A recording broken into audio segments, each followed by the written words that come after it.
अब बेसिक से पढ़ते हैं बेटा।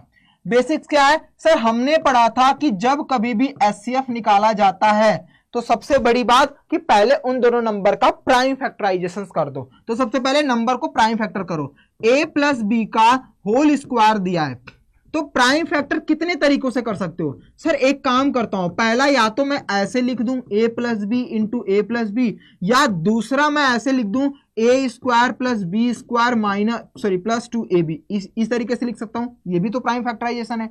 दूसरा सर, दूसरे वाले का ए स्क्वायर माइनस बी स्क्वायर का, सर इसका मैं लिख सकता हूं ए माइनस बी, और दूसरा लिख सकता हूं ए प्लस बी। ठीक है, ये भी तो प्राइम फैक्टराइजेशन हो गया।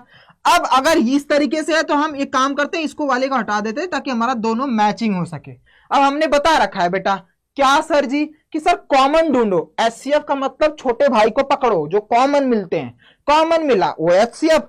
कॉमन के अलावा एलसीएम क्या है? बड़ा याद करो, छोटकू भैया और बड़कू भैया को याद करो। भैया छोटकू भैया ने क्या बोला? छोटकू भैया ने बोला जो हम दोनों के बीच में सेम होगा वो मेरा। तो बड़कू भैया ने क्या बोला? जो हम दोनों के बीच में सेम होगा वो तो मेरा होगा ही होगा, लेकिन जो बचेगा वो भी मेरा होगा। तो बड़कू भैया हमेशा बड़कू भैया ही रहते हैं।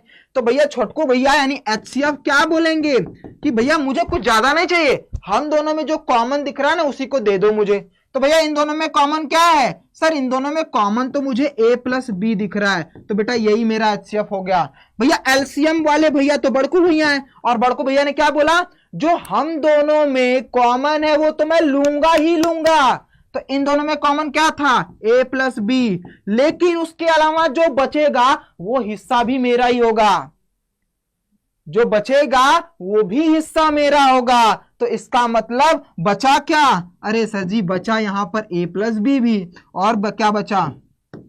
a माइनस बी भी, यानी a प्लस बी और a माइनस बी। तो बेटा ये पूरा आपका एलसीएम, ये पूरा आपका एलसीएम। मजा आया कि नहीं? बता दो।